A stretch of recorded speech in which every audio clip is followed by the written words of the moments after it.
नमस्ते, मैं अभिनय आकाश और आप देखना शुरू कर चुके हैं प्रभात साक्षी का special show most level information यानी एमआरआई। पाकिस्तान में डर का माहौल है। भारत से डर वो दूसरे देशों से मदद की आस लगाए बैठा है। पाकिस्तान किसी भी तरह इस स्थिति से खुद को बाहर निकालने की जी तोड़ कोशिश में लगा है। इसके लिए वो अमेरिका तक को ब्लैकमेल करने लग गया है। दरअसल पाकिस्तान के रक्षा मंत्री ख्वाजा आसिफ से एक इंटरव्यू में बात पूछी गई कि क्या पाकिस्तान का इन आतंकवादी संगठनों को समर्थन, वित्त पोषण और प्रशिक्षण देने का लंबा इतिहास रहा है। इसके जवाब में आसिफ ने कहा कि हम 3 दशकों से अमेरिका के लिए गंदा काम कर रहे हैं।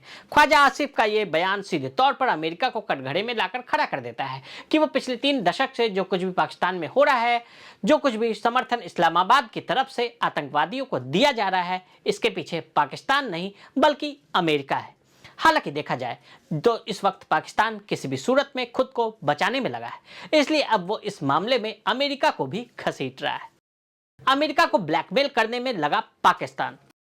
वो उम्मीद लगाए बैठा है कि अमेरिका इसमें हस्तक्षेप करेगा।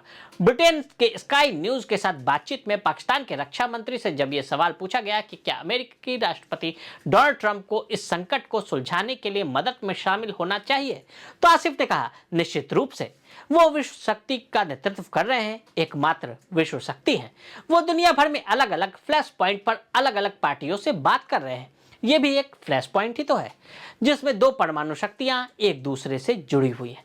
मुझे लगता है कि स्थिति पर ध्यान दिया जाना चाहिए और विश्व शक्ति हस्तक्षेप कर सकती है तो इस स्थिति में किसी तरह की समझदारी लाई जा सकती है, तो ये अच्छा होगा। अमेरिका ने खड़ा किया मुजाहिदीन।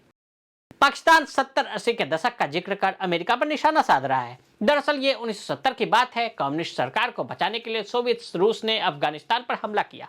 शीत युद्ध की वजह से अमेरिका की दुश्मनी रूस के साथ अपने चरम पर थी। फिर अफगानिस्तान का भाग्य लिखने के लिए पाकिस्तान, सऊदी अरब और अमेरिका ने नया गठजोड़ बनाया। तीनों देशों को देवबंद और उसके पाकिस्तानी राजनीतिक पार्टी जमात उलेमा ए इस्लाम में उम्मीद नजर आई। पाकिस्तान के खैबर पख्तूनख्वा के एक देवबंदी हक्कानी मदरसे और फिर देवबंद के कराची मदरसे में पढ़ने वाले मोहम्मद उमर को जिम्मेदारी देकर मुल्ला मोहम्मद उमर बनाया गया। किसी को खबर ही नहीं लगी कि कब मुल्ला उमर ने पहले 50 और 15,000 छात्रों के मदरसे खोल लिए।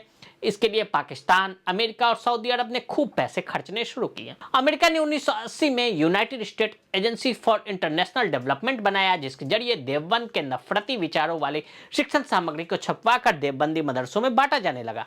सोवियत से लड़ने के लिए अफगानिस्तान में मुजाहिदीनों की एक फौज खड़ी हो गई। 1989 में सोवियत की वापसी के साथ इस युद्ध का एक पन्ना खत्म हो गया। सोवियत जा चुका था, मगर उसे लड़ने के लिए खड़े हुए मुजाहिदीन लड़ाकों ने हथियार नहीं रखे थे। वो अब अफगानिस्तान के अलग अलग हिस्सों में वर्चस्व बनाने के लिए लड़ने लगे। मार्च 1985 में राष्ट्रपति रीगन की राष्ट्रीय सुरक्षा टीम ने औपचारिक रूप से पाकिस्तान की मदद से मुजाहिदीन को हथियार उपलब्ध कराने का फैसला किया था, जो इसके वितरण की देखभाल भी करता था। भारत के साथ मजबूती के साथ खड़ा है अमेरिका। आपको बता दें कि अमेरिका ने भारत में हुए इस आतंकी हमले की कड़े शब्दों में निंदा की है। अमेरिकी विदेश मंत्रालय की प्रवक्ता टेमी ब्रूस ने कहा है कि जैसा कि राष्ट्रपति ट्रंप और विदेश मंत्री रूबियो पहले ही स्पष्ट कर चुके हैं कि अमेरिका भारत के साथ खड़ा है, आतंकवाद के हर कृत्य की निंदा करता है। उन्होंने कहा कि हम इस हमले में जान गंवाने वाले लोगों के लिए प्रार्थना करते हैं, घायलों के जल्द स्वस्थ होने की कामना करते हैं। हम ये चाहते हैं कि दोषियों को न्याय के कटघरे में लाया जाए। भारत को जवाब देने की धमकी। हालांकि अपने इंटरव्यू में ख्वाजा आसिफ ने यह भी बात कही है कि अगर भारत द्वारा कोई पहल की जाती है तो हम इस तरह जवाब देंगे। हमारे पास कोई विकल्प नहीं होगा। अब देखने वाली बात यह है कि दूसरे देशों की मदद की आस लगाए बैठे पाकिस्तान के रक्षा मंत्री भारत को खोखली धमकी देने से भी पीछे नहीं हटे। पाकिस्तान के रक्षा मंत्री ख्वाजा आसिफ ने कहा कि भारत द्वारा की जाने वाली किसी भी पहल पर हम अपनी प्रतिक्रिया को नापेंगे, तौलेंगे और नाप तौल कर ही जवाब देंगे। आपको बता दें कि पहलगाम में हुए आतंकी हमले के बाद पूरे भारत में आक्रोश है। प्रधानमंत्री मोदी ने खुले तौर पर यह चेतावनी दी है कि भारत हमले के लिए जिम्मेदार लोगों को पृथ्वी के अंदर से खोज कर लाएगा और उन्हें दंड देगा। तो आज हमने आपको पाकिस्तान के अमेरिका को ब्लैकमेल करने के बारे में बताया। आज के लिए दे इजाजत। ऐसी रिपोर्ट्स को देखने के लिए देखते रहे प्रभा साक्षी। अगर आप भी लेना चाहते हैं देश दुनिया की तमाम जानकारी तो आज ही सब्सक्राइब करें हमारे चैनल को। साथ ही नीचे दिए बेल आइकन को जरूर दबाएं ताकि हर अपडेट आप तक पहुंच सके।